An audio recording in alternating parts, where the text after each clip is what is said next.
Bonjour, bienvenue dans La Foi prise au mot. Nous allons parler aujourd'hui de scoutisme. Alors lorsqu'on prononce ce mot, beaucoup d'images viennent, les fameux toujours prêts, l'obligation de faire sa BA, les aventures en bande dessinée de la Patrouille des Castors, la collection des livres Signes de piste, et on imagine les feux de camp, les uniformes, la vie au grand air. Tout ça, c'est un peu l'image des années 1950 et on se demande actuellement, à l'orée du XXIe siècle, quelle est l'image que donnent les scouts. Nous allons essayer de poser cette question à notre invité d'aujourd'hui qui est Cyril Verdet. Cyril, bonjour. Bonjour. Vous êtes toulousain, vous avez été scout pendant 20 ans et vous avez terminé votre carrière de scoutisme en équipe nationale. Alors, pour commencer cette question sur le scoutisme, j'aimerais savoir tout simplement qui a fondé le scoutisme. On dit que c'est Baden-Powell, et surtout comment il a fondé le scoutisme. Donc effectivement, c'est Baden-Powell qui était général de l'armée anglaise et qui en 1900 tenait la ville de Mafeking en Afrique du Sud, assiégée et disposant de très peu de moyens. Baden-Powell essaye de tenir la ville tant bien que mal.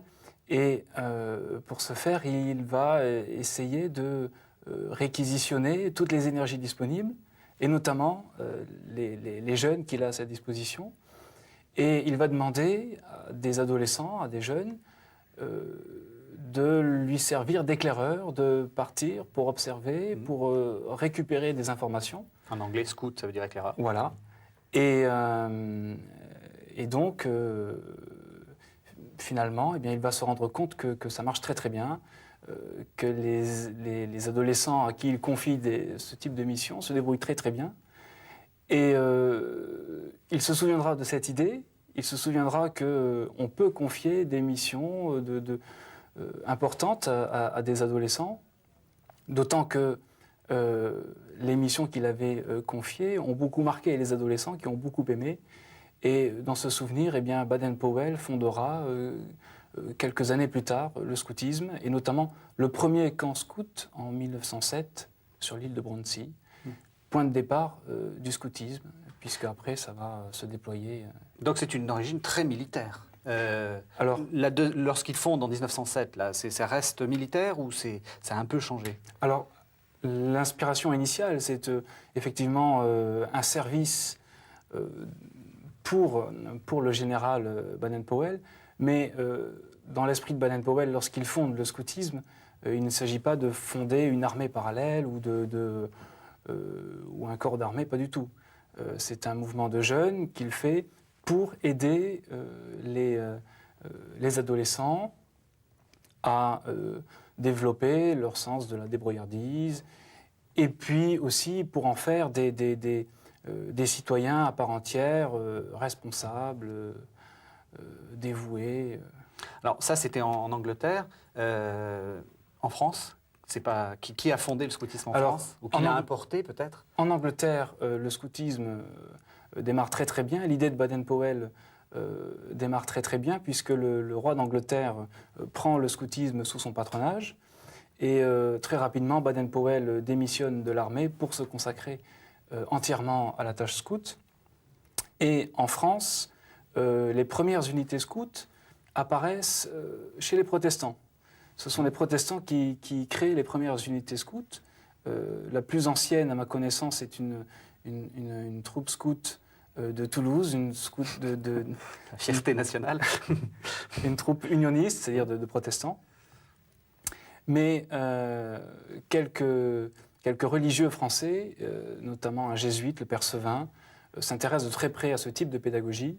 Et puis on est dans le mouvement du catholicisme social où il y a une ouverture sur le monde social très fort, et qui consiste aussi à trouver des idées pour que les jeunes puissent s'investir.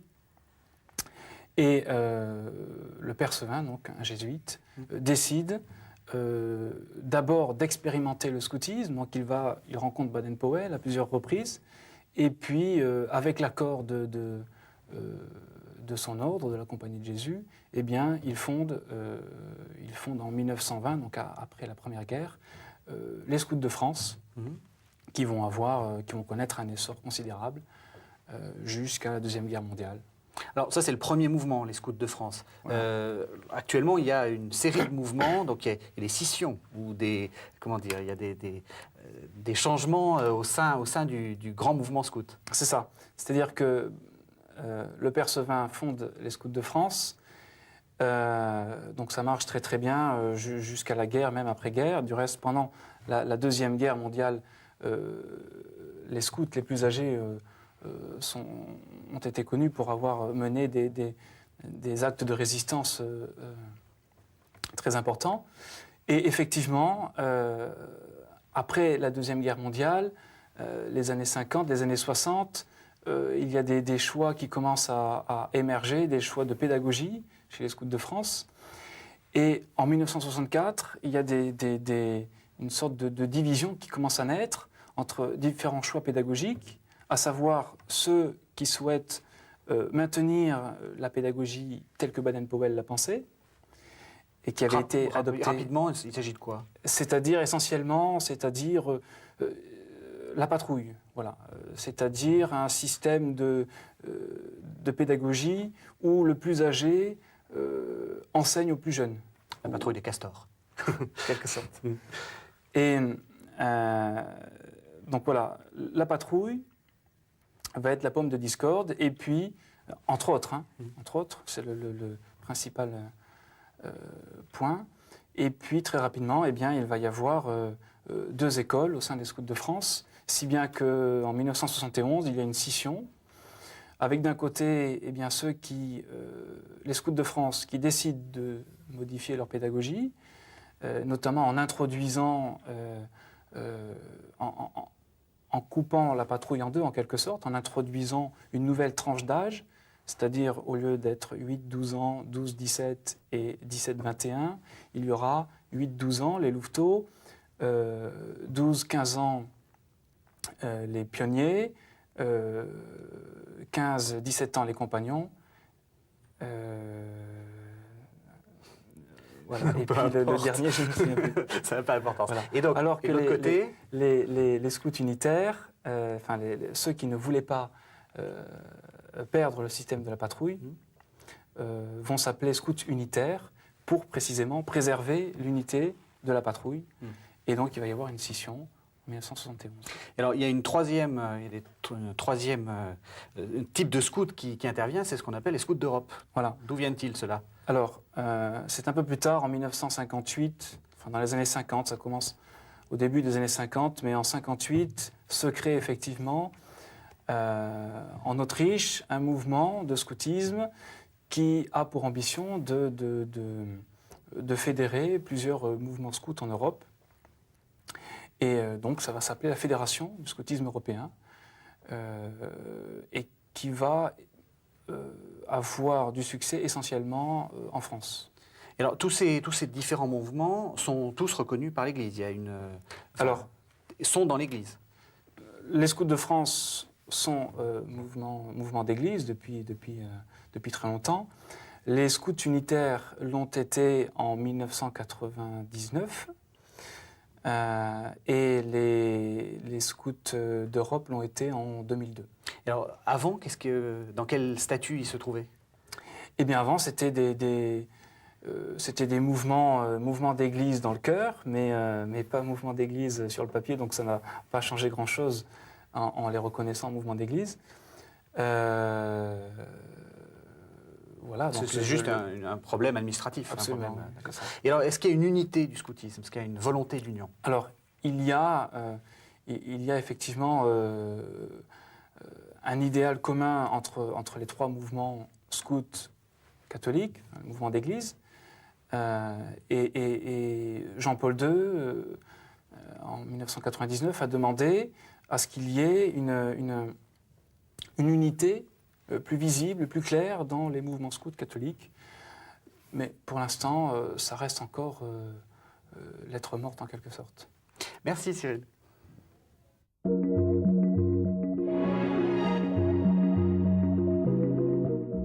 Cyril, nous avons beaucoup parlé des différences entre les différents scouts et maintenant nous allons rentrer un peu dans le concret du scoutisme en parlant un peu de pédagogie scout. Et la chose dont vous aviez beaucoup parlé, c'est de la patrouille. Alors qu'est-ce que c'est qu'une patrouille dans le scoutisme?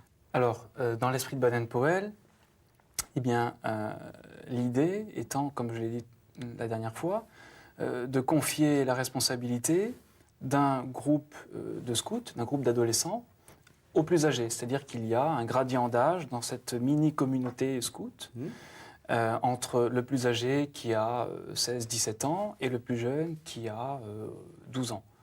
Et dans ce gradient d'âge, eh bien, chacun va s'occuper du plus jeune, chacun ayant aussi une responsabilité bien définie. Il y aura le cuistot, le matérialiste, l'intendant, le comptable. Chacun a une responsabilité bien définie et on forme ainsi une sorte de mini-communauté avec une vie de communauté, avec ses difficultés et ses joies. Et donc c'est un apprentissage sur le tas? Absolument, c'est un apprentissage qui se fait au contact de la réalité, au camp, en week-end, sous la tente, en grand jeu, etc. Où chacun, ayant une place bien déterminée, eh bien, va faire en sorte que tout fonctionne très bien dans la patrouille. Alors, sachant qu'il y a aussi une progression qui est proposée à chacun des scouts pour pouvoir effectivement, lorsqu'il aura atteint l'âge, s'occuper de plus jeunes que lui. Et donc, il va suivre une progression qui lui est propre. Est-ce qu'on peut dire que c'est des grades?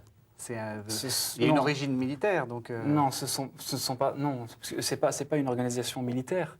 Donc, ce ne sont pas des grades. C'est tout simplement une progression avec des étapes, avec des balises régulièrement espacées pour pouvoir permettre à chacun de progresser à son rythme pour la patrouille. Alors, le deuxième élément dont on parle souvent, c'est la loi scout. De quoi s'agit-il? Alors, la loi scout a été aussi pensée par Baden-Powell.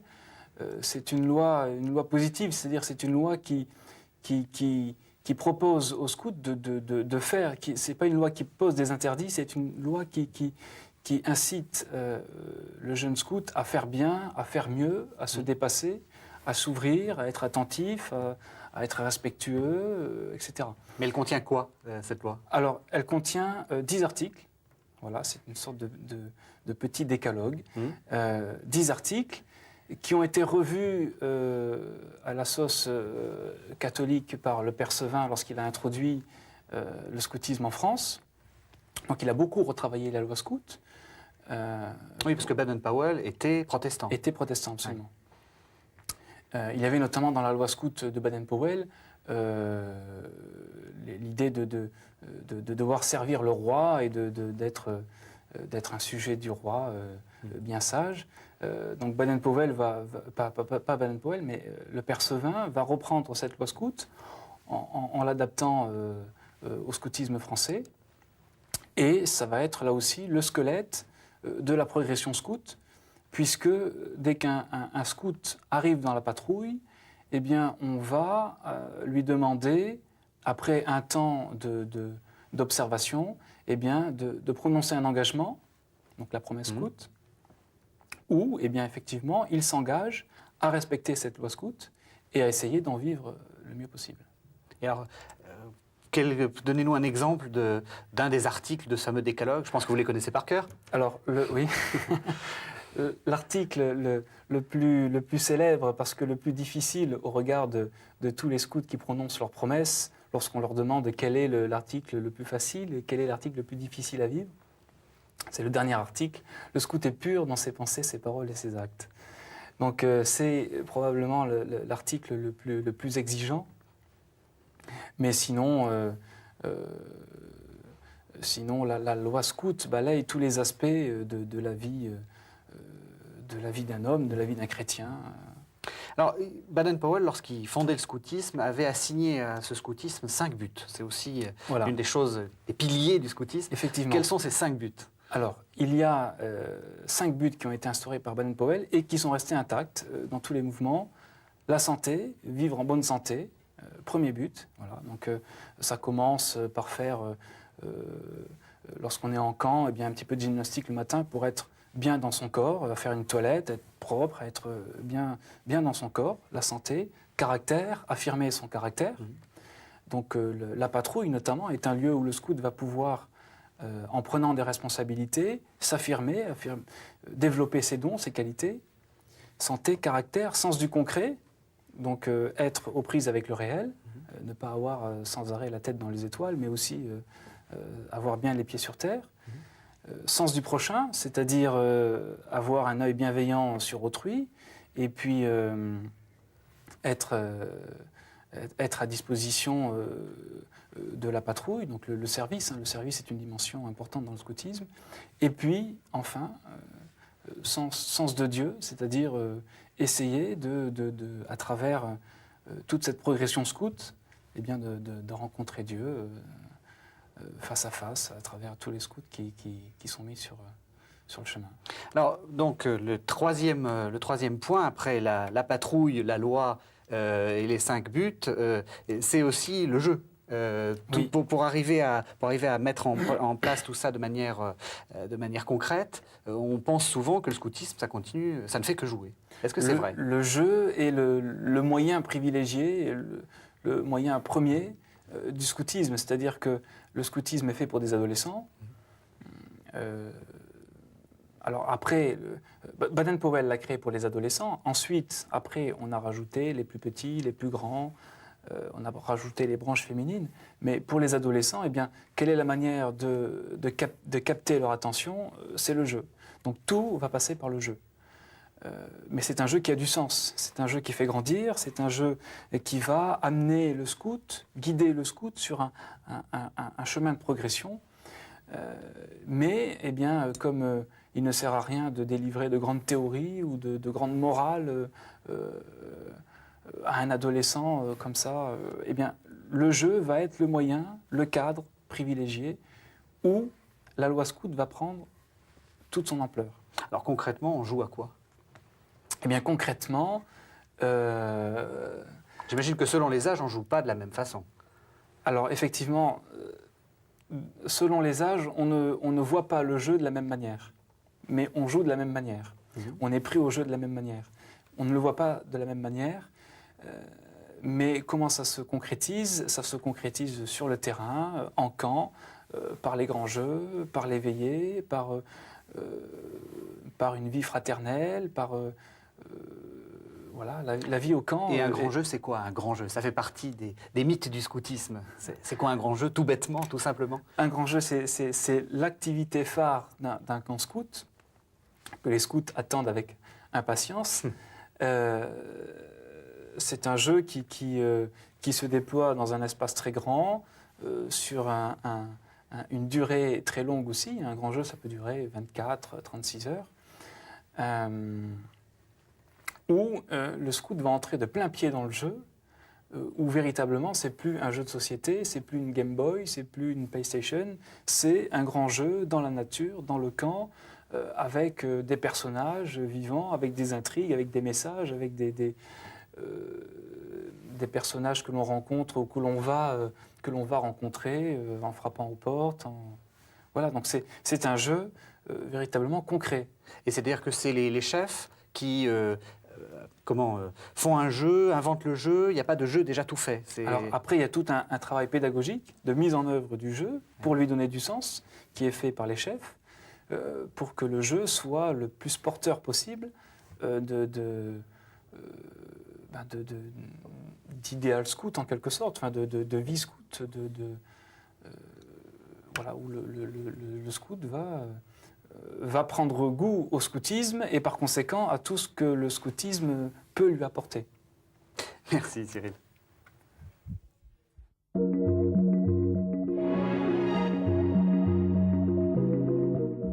Cyril, soyons un peu plus concrets maintenant sur la vie au camp. Essayons de voir un peu comment les scouts vivent lorsqu'ils ne sont pas chez leurs parents. Il y a beaucoup de camps dans la vie d'un scout? Alors, pendant une année scout, donc du mois de septembre jusqu'au mois de juillet, Il y a quelques mini-camps, c'est-à-dire des week-ends en fait, une fois par mois environ, une fois tous les 15 jours selon les rythmes. Il y a un camp à Pâques, donc un camp assez bref qui dure quelques jours, une semaine tout au plus. Et puis le sommet, le moment que tout le monde attend, le moment préparé pendant toute l'année, c'est-à-dire le grand camp scout, qui va durer environ 3 semaines. Alors, qu'est-ce qu'on fait dans ces camps? Alors, le programme est très chargé. Mhm. C'est toujours un casse-tête pour faire un programme scout. La première des choses, c'est de s'installer. Voilà. On part pour 3 semaines dans la nature, on part pendant 3 semaines à l'aventure. Il faut prendre le temps de s'installer. Donc prendre le temps, ça veut dire 3-4 jours. Prendre sa place de manière très confortable. Hein, je ne sais pas parce qu'on est dans la nature qu'on doit vivre mal. Donc on va prendre le temps de surélever un petit peu le niveau de la tente en faisant des installations, des constructions en bois. On va prendre le temps de faire une table, de faire des bancs, de faire un coin veillé confortable où on pourra passer des veillées en étant assis sur des bancs et non pas par terre, avec un beau décor veillé. On va faire un portique d'entrée éventuellement. On va prendre le temps de vraiment bien s'installer, d'être bien. Et ensuite, eh bien, les activités proprement dites du camp vont pouvoir commencer. Et en quoi c'est important, ce temps d'installation? C'est important parce que, encore une fois, on n'est pas... le jeu a du sens. C'est-à-dire qu'on ne vient pas, on ne pose pas les sacs à dos et puis on part jouer soudainement. On est ici, dans la nature, un endroit que l'on respecte, un endroit que l'on aime, un endroit avec lequel il va falloir vivre pendant 3 semaines. Et ce n'est pas toujours évident de vivre sous le soleil, de vivre sous la pluie, de vivre sous la neige, de vivre avec le vent, les intempéries, les bruits, les visites inopportunes, parce que c'est ouvert aux 4 vents, c'est le cas de le dire. Donc, eh bien, on prend le temps d'apprivoiser le lieu où on va vivre. Oui. Et alors, vous employez tout le temps le terme de nature. Pour vous, c'est important, la nature? Eh bien, il y a dans le scoutisme une dimension fondamentale, c'est effectivement le lien avec la nature. C'est le lieu naturel, le lieu premier de la vie de toute personne. Et il y a dans cette manière d'aller vivre dans la nature, non pas le plaisir d'aller dehors pour s'embêter ou pour fuir le confort habituel d'une maison avec la télé, la cuisine, le four, une belle table, une belle voiture pour se déplacer. Ce n'est pas pour fuir tout cela, mais plus précisément, c'est pour se recentrer sur l'essentiel, de vivre avec des moyens très simples, de vivre le plus simplement possible, sans s'encombrer. Hein, c'est oublier tous ces encombrements quotidiens et retrouver une simplicité de vie qui va faire ressortir, qui va mettre en relief l'essentiel du scoutisme, l'essentiel de la vie en communauté, qui va donner du piment au jeu, parce que on joue en pleine nature, on a tout l'espace pour soi. Voilà, on peut crier, on peut chanter, on peut courir, pour un adolescent qui a besoin de dépenser de l'énergie, c'est le cadre idéal. Enfin. Vous dites ça parce que vous êtes vieux scout, vous êtes adulte. Quand vous étiez petit scout, il n'y avait pas un côté un peu pesant de cette découverte de la nature? Si.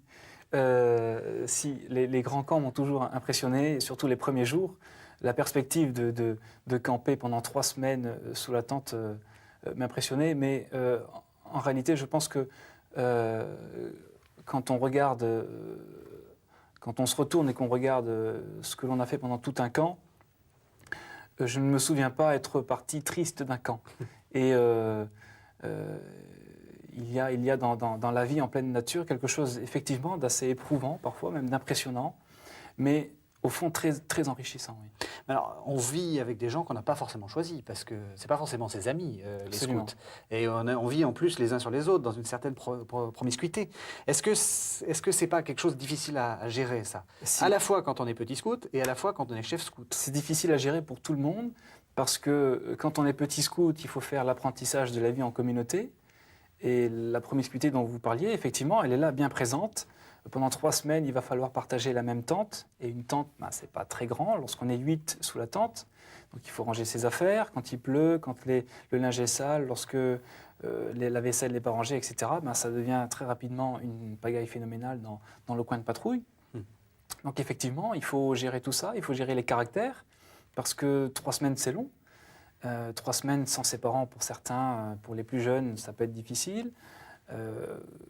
Donc il y a effectivement les caractères qui se révèlent. On parlait dans le deuxième but du scoutisme d'affirmer son caractère. Et bien là, dans cette vie très simple, où les scouts ne sont pas happés par d'autres distractions, telles que la télé, la radio, enfin que sais-je, eh bien, c'est l'essentiel qui ressort, le caractère, et puis, eh bien, qu'est-ce qui fait qu'on a envie de vivre ensemble? Comment est-ce qu'on va pouvoir vivre ensemble bien? Et comment allons-nous pouvoir progresser ensemble, grandir ensemble? Alors, une fois qu'on est installé, une fois qu'on a essayé de supporter ses voisins, on ne fait pas rien de toute la journée. La vie d'un scout, comme vous dites, est très occupée. Qu'est-ce qu'on fait toute la journée? Alors, il y a le grand jeu, dont nous avons parlé la dernière fois. Il y a diverses activités. Il y a une activité qui s'appelle Olympiade, généralement, c'est-à-dire une succession d'épreuves sportives où il y a un défi entre chaque patrouille. Il y a l'exploration, dimension très importante dans le scoutisme, c'est-à-dire je suis scout, je suis avec ma patrouille et je vais partir pendant 24 heures, 36 heures, 48 heures. Avec ma patrouille, je vais explorer les alentours, c'est-à-dire que je vais découvrir, oui, parce qu'un grand camp, le camp d'été, se fait toujours très loin de chez soi. Donc c'est un pays nouveau, une terre nouvelle que l'on va explorer, on va à la rencontre, et cette dimension de l'exploration est très importante. Donc il y a un temps d'exploration. Qu'est-ce qu'il y a encore comme activité? Des veillées, j'imagine. Il y a des veillées chaque soir, des veillées, moment crucial pour le moral de la troupe, le moral des scouts, puisque c'est là qu'on vient faire une sorte de relecture de la journée, un petit peu ironique, un petit peu humoristique. C'est là où ça peut être aussi l'occasion de s'excuser, ça peut être l'occasion de pardonner, ça peut être l'occasion de rire, de fêter ensemble autour d'un feu, de chanter, une veillée scout. Alors, revenons quand même un peu au grand jeu. Concrètement, qu'est-ce qu'on fait dans un grand jeu? Vous ne cessez de parler de grand jeu et ça a l'air d'être quelque chose de formidable. C'est quoi? Le grand jeu, généralement, commence par une surprise. C'est-à-dire que les scouts l'attendent, mais ils ne savent jamais quand ça va commencer exactement. Et puis, dès que le grand jeu commence, eh bien, on passe dans un autre univers. On passe dans l'univers de n'importe quel thème d'aventure. Ça peut être les aventuriers dans un pays inconnu, ça peut être des chevaliers, ça peut être des résistants, ça peut être des vikings, ça peut être tout type d'idées, de thèmes. Et là, on rentre vraiment par des déguisements, par des messages, par des buts bien précis. Eh bien, on commence une course contre le temps, une course contre les autres, une course contre le paysage ou contre le relief en tout cas, où il y a un but très concret. Cette fois-ci, ce n'est pas une loi qui peut parfois paraître abstraite, ce n'est pas un but, les 5 buts du scoutisme pour l'adolescence, ça lui passe un petit peu au-dessus. Par contre, le trésor qu'il faut retrouver au bout de la forêt en devant rencontrer tout d'abord tel personnage ou tel autre personnage qui va lui donner des indices, etc. Ça, c'est très concret. Et ça motive énormément et ça pousse. C'est une sorte de pédagogie en acte. Voilà, c'est une pédagogie en acte. Merci Thierry.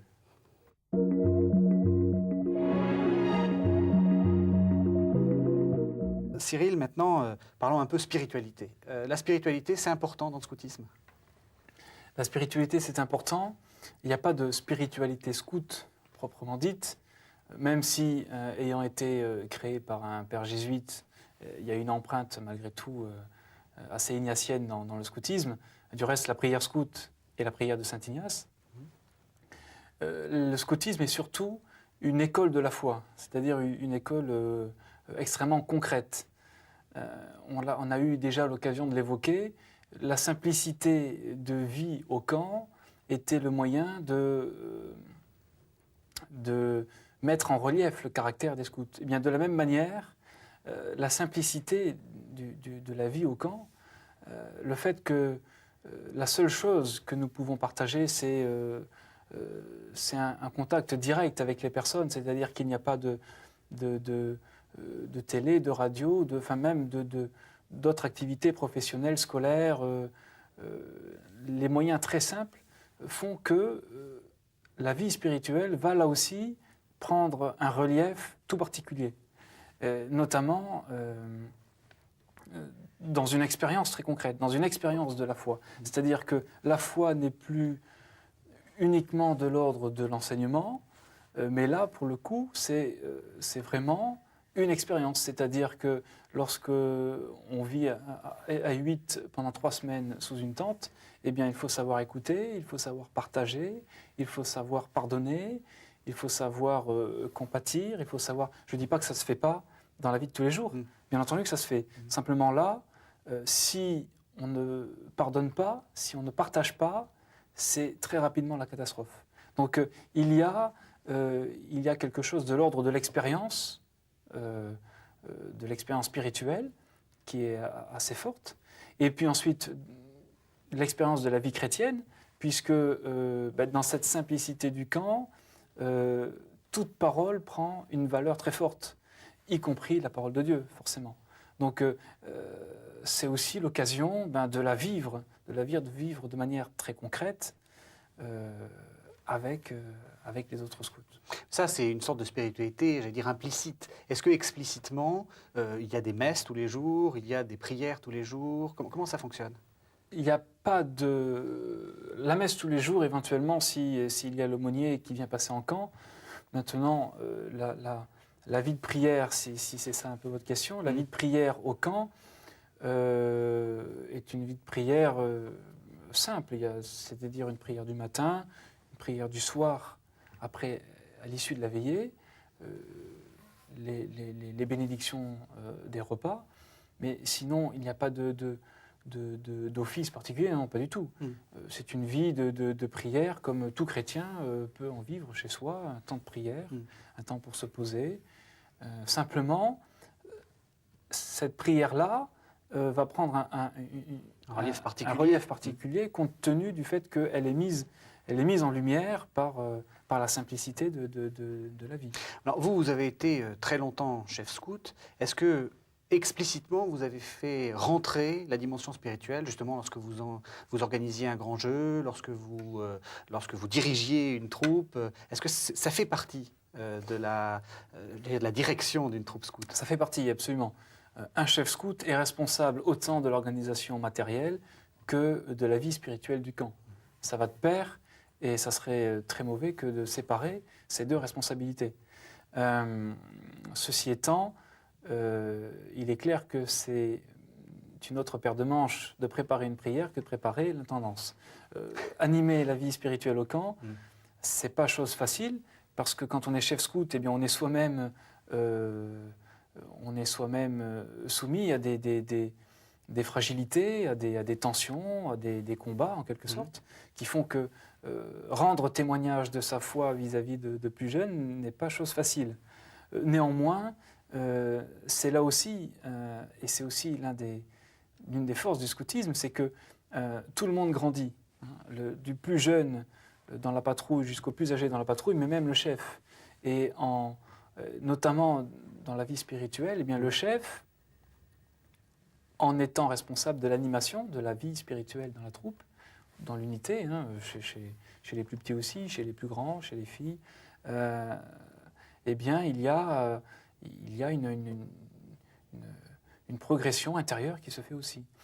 Cette progression intérieure est doublée aussi de la rencontre avec le scout qui fait qu'il y a dans le fait de faire grandir quelque chose, dans le fait de faire grandir, d'aider un scout, un adolescent à grandir, on grandit soi-même aussi. Il y a une sorte de retour de bâton en quelque sorte, parfois inattendu, mais très fort.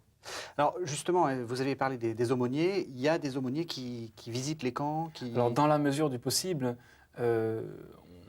les scouts, les troupes, les unités scouts sont accompagnées par des aumôniers ou des conseillers religieux, des animateurs spirituels.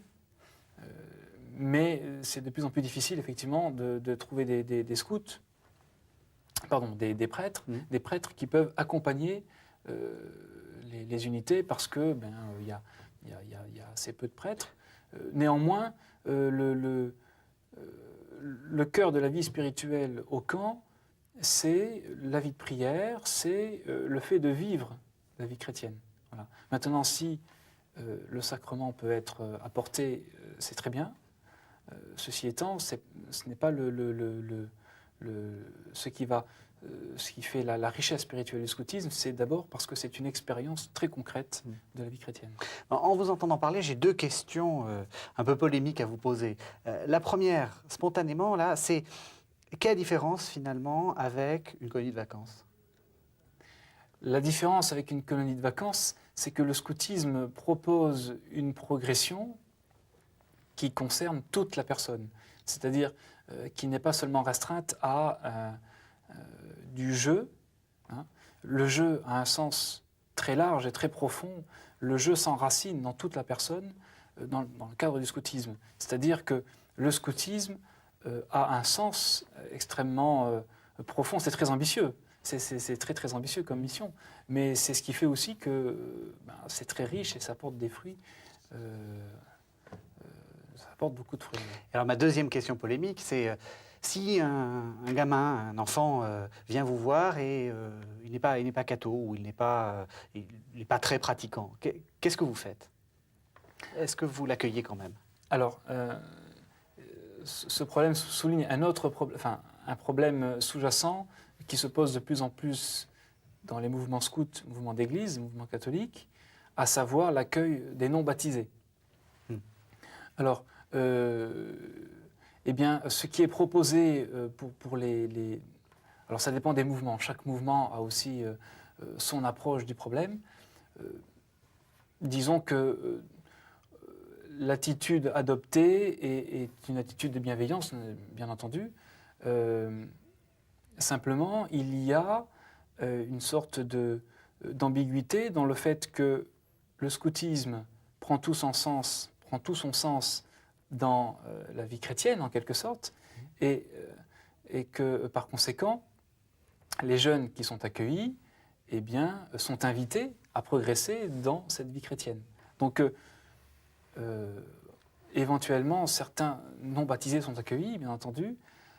Simplement, ce qui est proposé à eux, mais surtout aux parents, c'est qu'il ne faut pas qu'un chemin vers le baptême, par exemple, soit une entrave à la vie scout.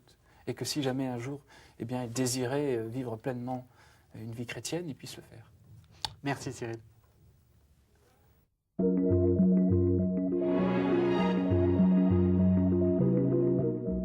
Cyril, nous allons, pour cette dernière partie de l'entretien, venir un peu aux questions qui fâchent et essayer de savoir quelles sont les limites du scoutisme d'une certaine façon. Et je vais vous poser une question qui va peut-être pas vous faire plaisir, qui est celle de cette fameuse affaire de l'abbé Cottard. Est-ce que ça n'a pas fait du mal au scoutisme, cet épisode ? Alors effectivement, c'était en 1998, l'été 1998, un drame donc, dans un mouvement scout.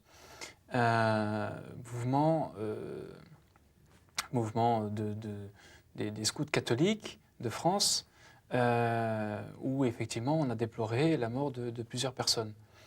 Effectivement, c'est un événement qui a eu un retentissement extrêmement néfaste sur l'ensemble des mouvements scouts. Il faut savoir qu'il y a en France à peu près 80 mouvements scouts, tous très différents, certains qui ont une grande importance, parmi les mouvements catholiques, dont les 3 principaux sont les Scouts de France, les Scouts unitaires de France et les Scouts d'Europe. Mais il existe une multitude de petits mouvements très locaux, très régionaux. Et le mouvement scout auquel appartient l'abbé Cottard en fait partie. Et l'événement ayant été très médiatisé, eh bien, c'est l'ensemble des mouvements scouts qui ont payé l'addition en quelque sorte. Et en termes d'effectifs, eh bien, effectivement, ça s'est ressenti. Ceci dit, il faut donc préciser les choses. Tous les mouvements ne sont pas reconnus, agréés par l'État. Et effectivement, eh bien, c'est quand même un signe de sérieux ou de responsabilité que d'être agréé par l'État en termes de formation notamment, ou de respect des consignes de sécurité, ce qui n'était pas le cas. Alors, vous avez dit que ça a eu un retentissement néfaste, c'est-à-dire que les effectifs ont baissé. Vous avez des problèmes pour recruter des gens C'est-à-dire que l'image du scout en culotte courte avec son foulard et puis avec son béret ou son casse-bosse est une image très floue pour n'importe qui. Et par conséquent, eh bien, lorsqu'on voit des scouts qui se noient, eh bien, on imagine que c'est l'ensemble des mouvements scouts qui sont responsables. Ou on se dit que ce sont, plus exactement, l'ensemble des mouvements scouts qui sont irresponsables. Et ça a été le cas. C'est-à-dire qu'il y a un phénomène d'amalgame qui a fait que nous avons dû accuser le coup, oui. Alors, vous avez décrit tout au long de cette émission quelque chose de très exigeant. Et est-ce qu'avec la façon actuelle d'envisager les choses, donc une façon un peu plus facile, une vie un peu plus facile, est-ce que vous n'avez pas des problèmes de recrutement? Est-ce que c'est pas difficile de recruter des scouts? Est-ce que le scoutisme n'est pas un peu en décalage vis-à-vis du monde moderne? Voilà. Il y a effectivement 2 problèmes, à savoir la difficulté du bénévolat, mais ça je crois que c'est de manière générale pour l'ensemble des associations en France, une baisse d'engagement de bénévoles. Or, le scoutisme nécessite des ressources humaines jeunes, c'est-à-dire des gens qui sont étudiants, des gens qui entrent dans la vie professionnelle. Donc déjà, en soi, ce n'est pas une période facile. Et donc la crise de bénévolat se fait ressentir durement dans le scoutisme, en ce sens où les mouvements scouts ont du mal à recruter, à attirer des jeunes chefs, des jeunes cheftaines pour s'occuper d'adolescents. Et puis, il y a aussi le fait, comme vous disiez, ce décalage parfois qui peut apparaître, d'autant plus lorsqu'il y a des événements fâcheux comme ceux de 1998, où l'on se dit, eh bien, le scoutisme est vraiment un mouvement qui n'est pas fait pour les jeunes, où on y fait n'importe quoi, ce ne sont pas des responsables, partir en pleine nature, c'est pas responsable, etc. Donc il y a effectivement aussi ce phénomène de décalage, et puis de vie chrétienne que l'on peut vivre avec tous les clichés qui vont derrière, le scout qui passe son temps à prier, le scout qui passe son temps à marcher, donc ce n'est pas du tout cela, mais il y a un problème d'image, effectivement, de contraste, d'où la difficulté de recruter, de permettre à de jeunes chefs, de jeunes cheftaines, de jeunes adultes de s'investir, de s'engager pour prendre la responsabilité de groupes scouts ou de jeunes. Mais je continue dans ces problèmes d'image. On dit souvent que les scouts se recrutent dans certains milieux favorisés et proches de l'Église. Est-ce que c'est vrai? Est-ce que c'est une image ou est-ce qu'il y a effectivement un recrutement, disons, plutôt aisé? Alors, effectivement, il y a de ce côté-là, il y a peut-être une analyse sociologique intéressante à faire sur le scoutisme en France.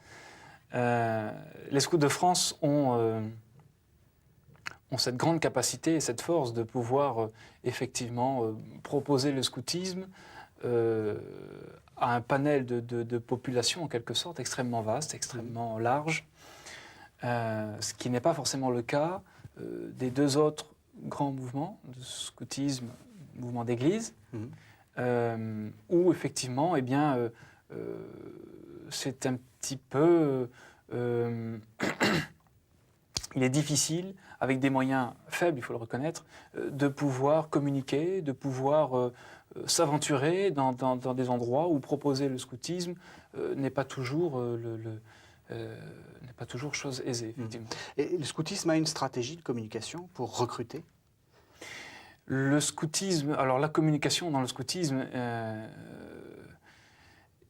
est très relative aux différents mouvements. C'est-à-dire qu'il y a des mouvements comme les Scouts de France qui ont des campagnes de communication régulièrement parce qu'ils ont aussi plus de moyens financiers, étant donné qu'ils ont des subventions que d'autres n'ont pas. Et puis les autres mouvements, eh bien, effectivement, qui, pour des raisons internes ou pour des raisons financières tout simplement, communiquent assez peu. Alors, toujours dans les limites, une des limites possibles, c'est aussi l'insertion au sein de l'Église, j'allais dire, institutionnelle, les prêtres qui n'ont pas toujours envie de voir des scouts. Est-ce que vous avez eu ce genre de problème, vous? Alors effectivement, ce manque de communication, ou cette méconnaissance, et puis aussi tous ces contentieux historiques entre différentes pédagogies, font qu'il y a une incompréhension.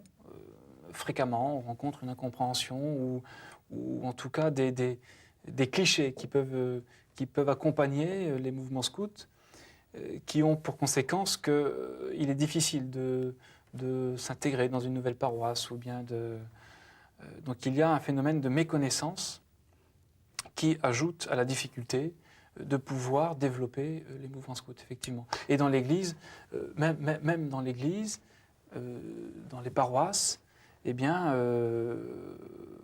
on réfléchit à plusieurs fois avant d'accueillir un groupe scout. C'est pas partout pareil. C'est très. Il ne faut pas généraliser, évidemment, mais c'est quand même assez fréquent. Et à votre avis, qu'est-ce qu'il faudrait faire pour améliorer l'image du scoutisme? Ce qu'il faudrait faire pour améliorer l'image du scoutisme, probablement communiquer plus, probablement. Ceci dit, le scoutisme a une ambition très profonde, très vaste.